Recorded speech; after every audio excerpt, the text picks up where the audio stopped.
इस वक्त हमारे साथ आकिब गुलजार हैं, कांग्रेस के प्रवक्ता। उनसे भी इस पर रिएक्शन लेता हूं। आकिब, स्वागत है आपका टीवी 9 भारतवर्ष पर। देखिए, बीजेपी एक दावा कर रही है, बहुत सनसनीखेज दावा है, बहुत ज्यादा ये बड़ा मामला बन सकता है। बीजेपी का दावा है कि ममता बनर्जी ने उनके तमलुक के जिला अध्यक्ष को फोन करके चुनाव में मदद मांगी है। आपका क्या रिएक्शन है इस पर? देखिए, ये तो ममता जी का इतिहास रहा है।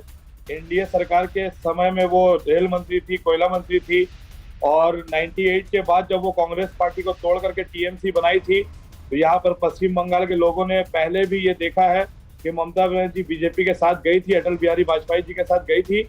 तो ये टीएमसी और बीजेपी मिल करके बंगाल के लोगों को बेवकूफ बनाने की कोशिश कर रही है।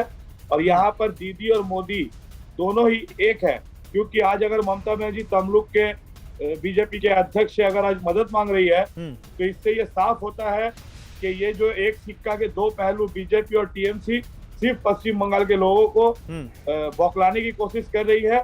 और ममता बनर्जी का ये इतिहास रहा है कि वो बीजेपी के साथ में थी, और आज ये साबित हो चुका है पश्चिम बंगाल के लोगों अच्छा, मैं आपके टीवी के एक मिनट, मैं देखिए, ये जो अभी बीजेपी की तरफ से दावा किया जा रहा है, वो मैं अब पढ़ के सुना देता हूं अपने दर्शकों को, और बार बार ये कहते हुए कि इसके बारे में अभी कोई पुष्टि नहीं की गई है टीएमसी की तरफ से, इसलिए हम इसको बीजेपी का दावा मानते हैं। वो कह रहे हैं कि जब प्रलय पाल को ममता ने फोन किया तो उन्होंने कहा कि kindly work for us in this election, हमारे लिए काम कीजिए।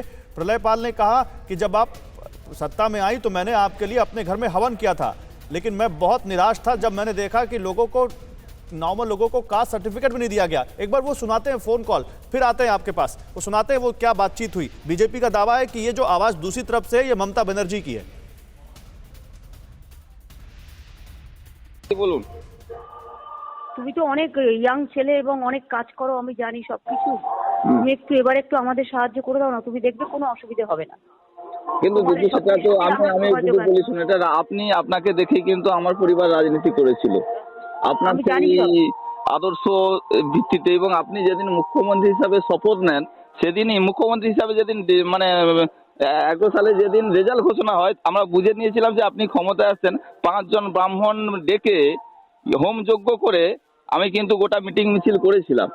কিন্তু খারাপ লাগে দিদি, যে এত ত্যাগ করার পরও যখন প্রলয় পাল রেসিডেন্ট সার্টিফিকেট পায় না, এর থেকে লজ্জার কিছু থাকতে পারে না। এটা কে করেছিল এটা তুমি জানো? তোমাদের লোকাল যে লিডার ছিল, সে আমাদের নন্দীগ্রামে যেতে দিত না, এবং সে আমাকে নন্দীগ্রামে ঢুকতে দিত না, সারা মেদিনীপুরে ঢুকতে দিত না। তাদের একটা জমিদারি চলতো, তুমি তো জানো সবই ভাই। আমি দিদি রেসিডেন্স সার্টিফিকেট পাবো না, এটা হতে পারে?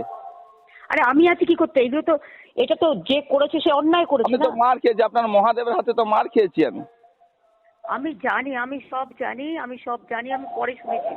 আমি তো আগে এত ডিটেলসে খবর নিতাম না, কিন্তু এখন যেহেতু আমি গেছি, তাই আমি সবার খবর রাখছি বলেই খবর নিচ্ছি। আর দিদি, এখন আপনি যাই মনে করুন না কেন, বেরিয়ে এসেছি দল থেকে। আর দলের সঙ্গে যে দলটা করি, কোনো দলের সঙ্গে আমি বিশ্বাসঘাতকতা করতে পারবো না। আমি প্রাণ দিয়ে, জীবন দিয়ে যখন যে দল করি, আমার পরিবার করে, সেটাই করি। আর আমাদের পরিবারের বিরুদ্ধে আঙুল তোলার মতন, 2 নম্বরই চুরির আঙুল তোলার মতন কারোর ক্ষমতা ছিল না, হবে না, ভবিষ্যতেও থাকবে না। সব ঠিক। তুমি এবার আমাকে একটা বলো, যাদের জন্য করছো তারা তো কোনোদিন বিজেপি করেনি না। আমি এখন যারা করছে তাদেরকে তুমি বিশ্বাস করো যে তারা অনেস্ট? তাদেরকে তুমি বিশ্বাস করো যে তারা মানুষের কাজ করে? অনেস্ট বলে মনে করি। যতদিন দল ঠিক পথে চলবে ততদিন দলের সঙ্গে থাকবো। আমাদের বিবেক জন্ম দিয়েছে, দল জন্ম দেয়নি তো। মানুষের ক্ষেত্রে অন্যায় হবে, আমি কেন মানতে যাব? না, সেটাই তো আমি বলছি। তার মানে যে তোমাদের ওখানে লড়ছে, সে কি তোমাদের কাছে সৎ? না, উনি ওই পরিবার দিদি, আমি যখন সিপিএম এর কাছে অত্যাচারিত হতাম, তখন কিন্তু ওই পরিবার পাশে ছিল। আমি এই জায়গা থেকে ওই পরিবারকে সাপোর্ট করি দীর্ঘদিন। শিশির বাবুর সঙ্গে বাবার 40 বছরের সম্পর্ক। যেদিন সিপিএমরা অত্যাচারিত হতো তখন কিন্তু পাঠিয়ে দিতাম, ওরাই কিন্তু সেদিন সাহায্য করতো, আর কেউ ছিল না। সেদিন তো আমাদের সাথে ছিল বলে আমাদের হয়ে ওরা করতো। ঠিক আছে, আমরা সিপিএমের অত্যাচারের বিরুদ্ধে লড়াইটা করতাম। বলিস, আপনাকে অসংখ্য ধন্যবাদ ফোন করার জন্য। মানে আপনি এত বড় নেতৃত্ব হওয়ার সঙ্গে সত্ত্বেও একজন সাধারণ কর্মীকে হিসেবে আমাকে ফোন করেছেন, এর জন্য অসংখ্য ধন্যবাদ। কিন্তু দিদি, আমাকে ক্ষমা করবে। তুই ভেবে দেখো। ঠিক আছে দিদি, ওকে, থ্যাংক ইউ, ভালো থেকো। फिक्र आपकी, सोमवार से शुक्रवार रात 9 बजे सिर्फ टीवी 9 भारतवर्ष पर।